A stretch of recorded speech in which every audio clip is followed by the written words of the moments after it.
បានជំរាបសួរបងប្អូនទាំងអស់គ្នាថ្ងៃនេះខ្ញុំនឹងធ្វើការចែករំលែកអំពីការប្រើប្រាស់រូបមន្ត count if ដើម្បីរាប់ទិន្នន័យជាអក្សរទាំងអស់គ្នាអញ្ចឹងដើម្បីយើងរាប់ទិន្នន័យជាអក្សរបានរូបមន្តដែលយើងអាចប្រើប្រាស់នៅក្នុង Excel នោះគឺជាការប្រើប្រាស់រូបមន្ត count if អញ្ចឹងដូចបងប្អូនឃើញជាក់ស្ដែងអំពីបញ្ជីឈ្មោះសិស្សដែលគាត់បានសិក្សាជំនាញមូលដ្ឋានគ្រឹះកុំព្យូទ័រនេះអញ្ចឹងនៅសប្តាហ៍ទី1មានអ្នកដែលគាត់ឈប់មានអ្នកដែលគាត់មករៀនផ្សេងដូចឧទាហរណ៍ជាក់ស្ដែងឌិនតារាគាត់បានមកឈប់សម្រាកថ្ងៃច័ន្ទគាត់បានមករៀនថ្ងៃ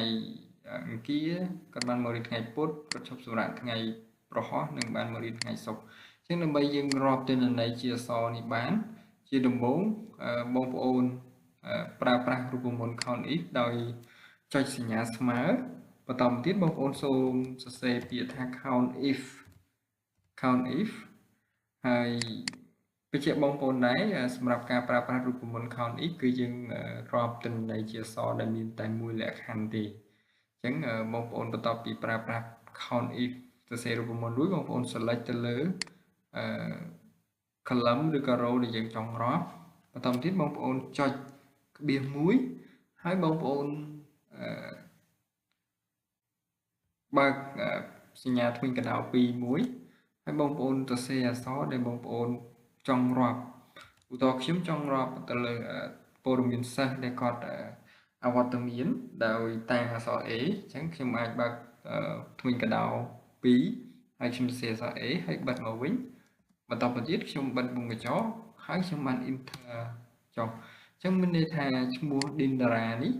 គឺគាត់មានការឈប់សម្រាប់ចំនួន2ដងអញ្ចឹងដើម្បីបងប្អូនចង់ដឹងអំពីអ្នកផ្សេងទៀតតើគាត់ឈប់សម្រាប់ប្រហែលដងដូចជាស្ដែងសែមរតនានិងណាស៊ីណូនេះបងប្អូនគ្រាន់តែ select អូសទាញចុងមកក្រោមមកនោះបងប្អូននឹងទទួលបានព័ត៌មានអំពីការឈប់សម្រាករបស់បុគ្គលិកឬក៏ក្រុមការងាររបស់បងប្អូនអញ្ចឹងដូចជាស្ដែងសែមតារានេះគឺគាត់អត់បានឈប់សម្រាកទេសម្រាប់សប្តាហ៍ទី1អញ្ចឹងណាស៊ីណូគាត់បានឈប់សម្រាក1ថ្ងៃនៅក្នុងសប្តាហ៍ទី1អញ្ចឹងសូមបងប្អូនអាចប្រើប្រាស់រូបមន្ត count if ដើម្បីរាប់ទិន្នន័យជាអក្សរហើយជាទិន្នន័យដែលមានតែមួយលក្ខខណ្ឌបានតែប៉ុណ្ណោះសម្រាប់ការរាប់ទិន្នន័យដែលលើសពីមួយលក្ខខណ្ឌបងប្អូនអាចប្រើប្រាស់រូបមន្ត count if មានអីបន្ថែមទៀតអញ្ចឹងនៅក្នុងវីដេអូបន្តខ្ញុំនឹងចែករំលែកអំពីការប្រើប្រាស់រូបមន្ត count if ម្ដងទៀតសម្រាប់បងប្អូនទាំងអស់គ្នា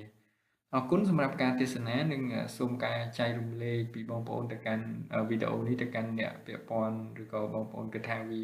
ផ្ដល់ប្រយោជន៍ទៅកាន់អ្នកសិក្សាផ្សេងទៀតបងប្អូនអាចជួយចែករំលែកអំពីវីដេអូនេះដើម្បីឲ្យជាកម្លាំងចិត្តដល់ខ្ញុំបានផលិតវីដេអូបន្តទៀតអរគុណច្រើនបងប្អូនទាំងអស់គ្នា